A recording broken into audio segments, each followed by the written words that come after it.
எப்படி நம்ம உணர்ந்துங்க ஐயா? நீ இப்போ உன்னையே யோசிக்கும் போது அந்த மூச்சு போகிறது உனக்கு தெரியும்.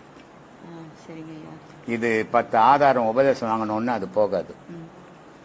அதுக்கு தான் திருமூலர் சொல்றார், இது எப்படி போகும், மடை மாறி போகணும். இப்போ விவசாயத்தில் தண்ணி போயின்னு இருக்கும் காவாயில், ஒரு கழனிக்கு ஓப்பன் பண்ணி விட்டுருவாங்க. அந்த கழனி ரொம்பிட்டு உடனே எப்படின்னா போட்டோன்னு விட மாட்டாங்க. உடனே அந்த வழியை அடைச்சிட்டு வேற இன்னொரு வழியை திறந்து விடுவாங்க. இதுக்கு பேர் மடைமாறின்னு பேர். மனுஷனுடைய மூச்சு மடை மாறணும். இப்படியே வயிற்றுக்கும் மூக்குக்கும் ஓடிக்கிட்டு இருந்ததுன்னா மனுஷனாவே இருப்பேன். ஆனா இந்த மூச்சு உள்ள அடங்கி அடங்கி ஏதாவது ஒரு வழியில் அது போய் ஆகணும். போகும்போது அது மூலாதாரத்துக்காக போகும். அதனால்தான் நான் சொல்றது, பாடம் கொடுக்கும்போது மேலே வலிக்கும் போது ஓன்னு வலிக்கணும், கீழே வரும்போது இம்முன்னு அழுத்தணும். அது இங்கே அழுத்தும் போது பின்னாடி இடுப்புல ஆடும், ஒரு ஆட்டம் வந்து போகும். ஓ இம் ஓ இம் ஓ இம்முன்னு அழுத்தணும். அழுத்தும் போது இந்த மூச்சாக்கப்பட்டது இங்கே நிற்காம அடி வயிற்றுல போய் பின்பக்கமா வரும். பின்பக்கமா வரும்போது உன் தண்டு வழியா அது ஏறுறது உணர்வுகள் தெரியும் உனக்கு. ஒரு பூச்சி ஏறுற மாதிரி, ஒரு எலி ஓடுற மாதிரி, இப்படி பல விதமா அது தெரியும். அதை நீ ஒவ்வொன்றும் ஒரு முறையும் ஒவ்வொரு இடத்துலயும் 5-5 நிமிஷம் அங்க நின்று போகணும். சடன்னு போகக்கூடாது. அதுதான் இது செய்ய செய்ய செய்ய உனக்கு அது தெரியும். ரொம்ப நாள்லாம் ஆகாது, நீ செய்யறத பொறுத்துதாங்குது. ஒருத்தன் இப்போதான் உபதேசம் கொடுத்தேன் மலேசியாவில், அருமையான ரிசல்ட்டுங்க வருது. 2 மாசம் கூட அவளை உபதேசம் வாங்கிட்டு போய் இங்க வந்தாங்க 40 பேர் நிறைய. ஆனா இதுக்கு காரணம் என்ன, இங்க இருக்கிறவங்க கிட்ட அந்த ரிசல்ட் கிடைக்கல. காரணம் என்ன, இவங்க இங்க பாடம்லாம் வாங்குறாங்க, ஆனா வீட்டுல போய் சரியா பண்றது இல்ல.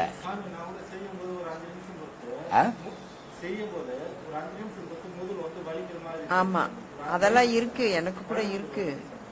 வலிக்குதா? இது வரைக்கும் வரும். ஒன்றிய கஞ்சி போயிருப்பா, டாக்டர் போய் பார்த்து. இல்ல அந்த முதுகு வரைக்கும் போறதெல்லாம் தெரியுது நமக்கு, கேட்டு தெரிஞ்சுக்க. அப்போ அங்க அதை வெறி கொண்டு செய்யறாங்க, அதனால அவங்க ரிசல்ட் வருது. இங்க அப்படி ஏனோ தானோன்னு வீட்டுல உட்கார்றது, ஒரு 1/2 மணி நேரம் உட்காருது, அப்புறம் பேரங்கனை பார்க்கணும், புள்ளிய பார்க்கணும், பொண்ணை பார்க்கணும், ஏந்து போகுது. ஒண்ணு அது என்ன, ஒரு பாடத்துல நீ உட்கார்ந்துட்டீங்கன்னா 1/2 மணி நேரம் உனக்கு பழைய எண்ணங்கள் வந்துக்கினே இருக்கும். நீ என்னதான் பாடம் பண்ணினா கூட அந்த 1/2 மணி நேரம் அந்த எண்ணங்கள் வந்து நின்று போயிடும். அதுக்கப்புறம் தான் நீ பண்ற பாடமே உனக்கு யூஸ் ஆகும். அது வரைக்கும் அந்த எண்ணங்கள் தான் கெடுத்துக்கின்னு இருக்கும் உன்னை.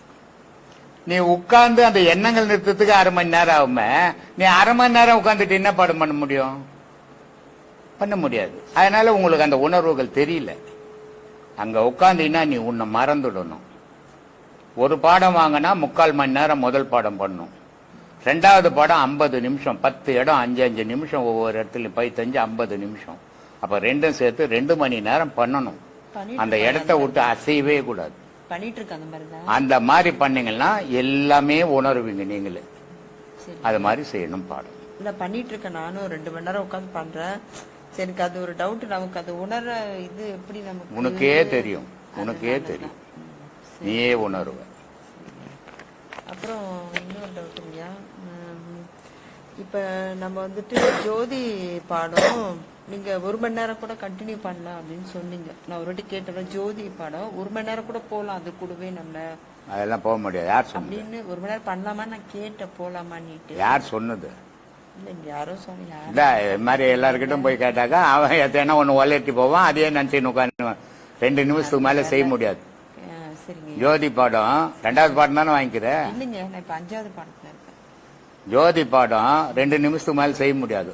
உன் கண்ணை போட்டு அழுத்தி உட்காந்துப்பியா 2 மணி நேரம்?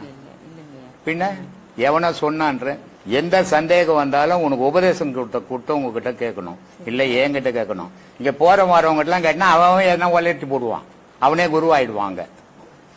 அப்புறம் நீயும் கேட்டு அவனும் கெடுவான்.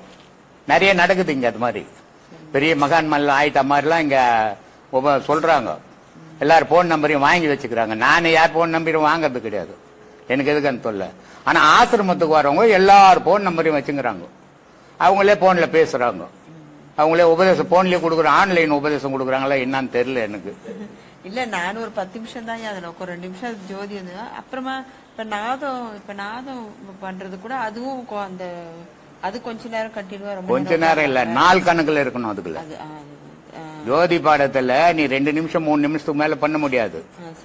ஆனா நாத பாடத்துல நாள் கணக்குல உட்காந்துக்கணும், அதே கேட்டுக்கணும் உட்காந்துக்கணும், சோறு தண்ணி இல்லாத. ஏன்னா ஜோதி கூட மனசு அழிக்காது, நாதம் மனசு அழிச்சிடும். அதனால அந்த மனசை அழிஞ்சாதான் கடவுளுடைய காட்சி. மனம் இருக்கிற வரையும் கடவுள் காட்சி, உலக காட்சி தான் கிடைக்கும். அதனால நாத பாடத்துல கிட்டத்தட்ட ஒரு 5 மணி நேரமாவது உட்கார்ந்துடணும், நீ அதையே கேட்கணும். அது 10 விஷயம் ஓசைகள் மாறும்.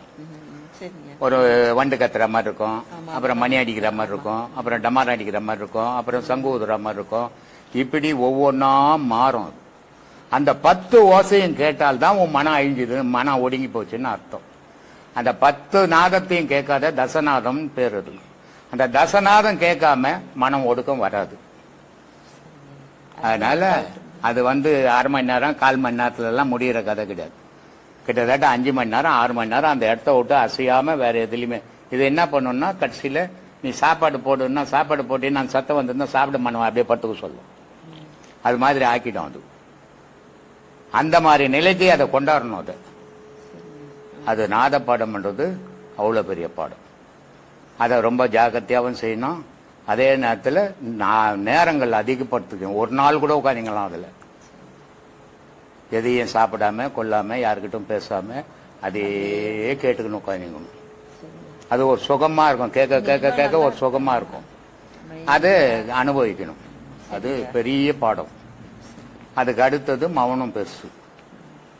அதனால இதெல்லாம் நேரத்தை ஆரம்பத்திலிருந்து நேரம் அதிகம் பண்ணதான் கடைசியில் நீ எவ்வளவு நேரம் உட்காந்தாலும் தெரியாது. முதல்ல பாடம் வாங்கிட்டு நான் 1/4 மணி நேரம் செய்துங்க, அரை மணி நேரம் செய்துங்கன்னா இவன் உதவாதுன்னு நினைச்சுக்க வேண்டியது, நம்ம முடிவு பண்ணிக்கணும். ஏன்னா அதையே அவன் பெருமையா பேசுறான். ரோட்ல போய் 3 மணி நேரம் உட்காந்து பேசிக்கிறான், ரோட்ல கதை பேசுறான். ஆனா இது அரை மணி நேரம் உட்காந்து 1/4 மணி நேரம், அப்போ இவன் இதுக்கு லாய்க்கு இல்லாதவன் நம்மளே முடிவு பண்ணும். சரி எக்கேடோ வந்தான் போனான் போ அப்படின்னு போயிடும்.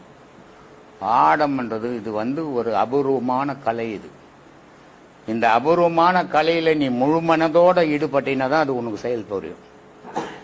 வேண்டா வெறுப்பா அதுல ஈடுபடும் போது அது செயல் இருக்காது. அதனால சீராசை ஆசீர்வாதம்.